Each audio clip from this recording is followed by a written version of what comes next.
आज की ऑनलाइन कक्षा में सभी भैया बहनों का हार्दिक स्वागत, अभिनंदन। आज हम कक्षा सप्तमी की सामाजिक विषय में अतीत भाग 2 के अध्याय 2 नए राजा और उनके राज्य के बारे में अध्ययन करेंगे। इसके पूर्व हमने पढ़ लिया था, 2 वीडियो बना लिए थे। अभी अब भव्य मंदिर और कांस्य मूर्तिकला के बारे में पढ़ेंगे, कृषि और सिंचाई के बारे में पढ़ेंगे, भूमि के प्रकार कौन कौन से थे, साम्राज्य का प्रशासन किस प्रकार का था, कौन कौन सी उपाधियाँ थी, नगर की क्या व्यवस्था थी, इसके बारे में हम अध्ययन करेंगे। सबसे पहले भव्य मंदिर और कांस्य मूर्तिकला। सोलवंश के शासकों में उस समय राजराज और राजेंद्र प्रथम ने उस समय भव्य मंदिरों का निर्माण किया, जिसमें तंजावुर का मंदिर, गंगईकोंड चोलपुरम का मंदिर, ये मंदिर बहुत ही बड़े और भव्य मंदिर थे। उनकी जो स्थापत्य कला थी, मंदिर बनाने की जो स्थापत्य कला थी, वो बहुत ही सराहनीय थी। उसमें जो शिल्प की छोटी छोटी कारीगरी बारीकी से की गई थी, वह बड़ी अद्भुत थी। और मंदिर बड़े मैदानों में बनाए जाते थे और इन मंदिरों के पीछे एक हेतु था कि वहाँ की सामाजिक, आर्थिक, धार्मिक, सांस्कृतिक वातावरण में समरसता उत्पन्न होती थी।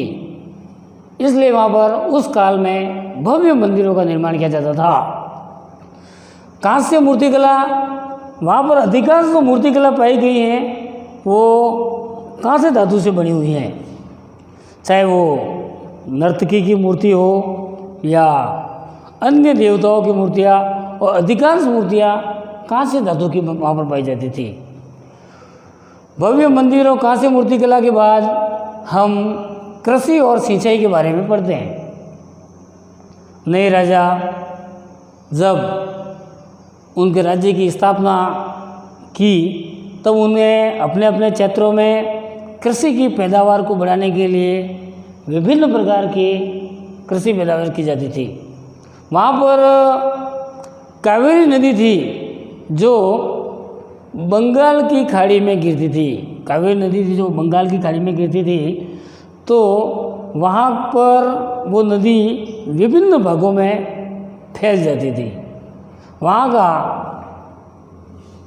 डेल्टाई क्षेत्र बहुत ही उपजाऊ होता था। डेल्टाई क्षेत्र उपजाऊ होने के कारण वहाँ चावल की बहुत ज़्यादा मात्रा में पैदावार की जाती थी। चावल की खेती की पैदावार के साथ साथ अन्य फसलों का भी उत्पादन वृहद स्तर पर होता था।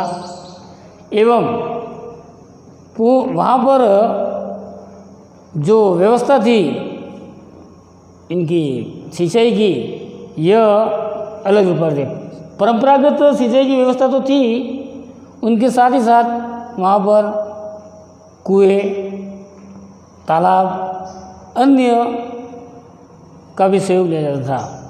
कुएं तालाबों द्वारा भी कृषि की उपज को पैदावार बढ़ाने के लिए सिंचाई की व्यवस्था की गई थी। वहाँ पर भूमि के प्रकार के बारे में हम अध्ययन करेंगे।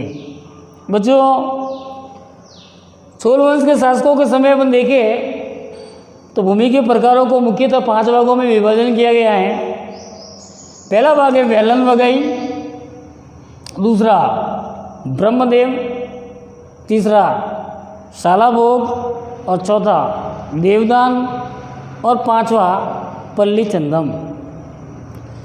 वेलन वगई क्षेत्र भूमि का वह भाग कहलाता था जो भाग गैर ब्राह्मण लोगों के पास में जो भूमि होती थी उसे वेलन वगई नाम से जानी जाती थी।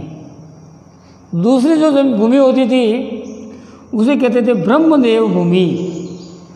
ब्राह्मणों को उपहार में दी गई भूमि होती थी ब्राह्मणों को जो उपहार में दी गई भूमि होती थी वो ब्रह्मदेव भूमि कहलाती थी। तीसरी जो भूमि का प्रकार था वो है शालाभोग।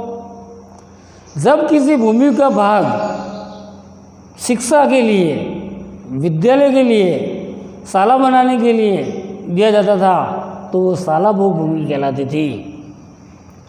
चौथी भूमि का प्रकार है देवदान, अर्थात मंदिर बनवाने के लिए जो भूमि दी जाती थी वो देवदान भूमि कहलाती थी। और पांचवा है पल्ली चंदम। पल्ली चंदम भूमि से तात्पर्य यह है कि वहाँ पर जैन मंदिरों का निर्माण हेतु या जैन संस्थाओं को दान में दी गई भूमि को पल्ली चंदम भूमि भी कहते थे। अभी हमने 5 भूमि के प्रकारों के बारे में पढ़ा, वेलन वगई, ब्रह्मदेव, शालाभोग, देवदान और पल्ली चंदम। अभी हमारा जो चौथा बिंदु है वो है साम्राज्य का प्रशासन। सोलवंश के शासकों के समय किस प्रकार से साम्राज्य का प्रशासन था, किस प्रकार से समाज में प्रशासन की व्यवस्था थी, उसके बारे में हम अध्ययन करेंगे। सबसे पहला है ऊर। किसानों की सबसे छोटी बस्ती कह सकते हैं आप, सबसे छोटी बस्ती थी, उसको ऊर नाम से जाना जाता था। ऊर पास पास में होते थे, वहाँ पर किसान लोग रहते थे, खेती करते थे। एवं इसके बाद में हम पढ़ते हैं नाडु। 2 या 2 से अधिक ऊरों का जो समूह होता था वो नाडु कहलाता था। नाडु, और ये वाला भाग था ये ऊर था, और ये वाला भाग नाडु। ऊरों के समूह को नाडु कहते थे। अर्थात नगर परिषद, नाडु में नगर परिषद थी, यहाँ की व्यवस्थाओं को संभालना। इनके नाडु के मोटे तौर पर 2 मुख्यतः कार्य थे। पहला कार्य था कर व्यवस्था संभालना, और दूसरा था न्याय व्यवस्था। ऊर से कर वसूल करना ये काम नाडु का था, और ऊरों के अंदर किसी भी प्रकार की न्याय प्रणाली के रूप में जो काम देखते थे वो नाडु का काम था। अभी हमने ऊर और नाडु के बारे में पढ़ लिया। वेल्लाल, वेल्लाल वे लोग कहलाते थे जो ज़्यादा धनी किसानों का एक समूह था। धनी किसानों का एक समूह था जो इन चोल वंश के शासकों के द्वारा धनी किसानों के, धनी लोगों को रखा जाता था, और धनी लोगों, उनका काम था नाडु की देखभाल करना। वेल्लाल का काम था। नाडु किस प्रकार से अपनी व्यवस्थाओं को देख रहे हैं, उनको संभालने के लिए वेल्लाल नाम का एक पद होता था। अभी हम पढ़ते हैं उस समय चोल वंश के शासकों द्वारा विभिन्न राजाओं को उपाधियाँ दी जाती थी, पदवियाँ दी जाती थी। उसमें मूवेंद्र वेलन और दूसरा है अरैयार, ये 2 प्रकार की पदवियाँ थी। इन पदवियों के पीछे उनकी क्षमता, योग्यता के आधार पर उनको उपलब्धियाँ दी जाती थी।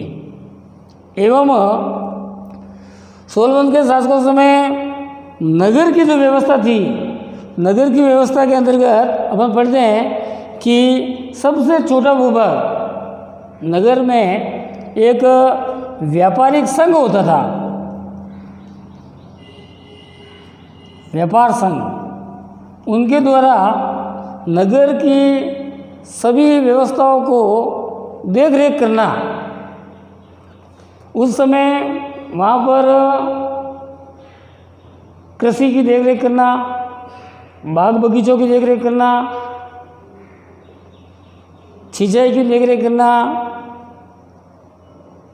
शिक्षा की, अन्य प्रकार की सभी नगर में देखरेख करने के लिए एक व्यापारिक संघ उसकी देखरेख करता था। उसमें एक संस्था भी थी, उसको सभा भी कहते थे। सभा के सदस्यों के द्वारा भी समय समय पर उसमें देखरेख की जाती थी। सभा में कुछ नगर के प्रतिष्ठित लोग होते थे और प्रतिष्ठित लोगों के समूह नगर की व्यवस्थाओं को संभालने का काम करते थे। सभा में यदि आप किसी व्यक्ति को सदस्यता लेनी होती थी तो वहाँ पर एक प्रकार था, जिस सदस्य को सभा में सदस्यता लेनी होती थी उसका नाम ताम्रपत्र पर लिखते थे।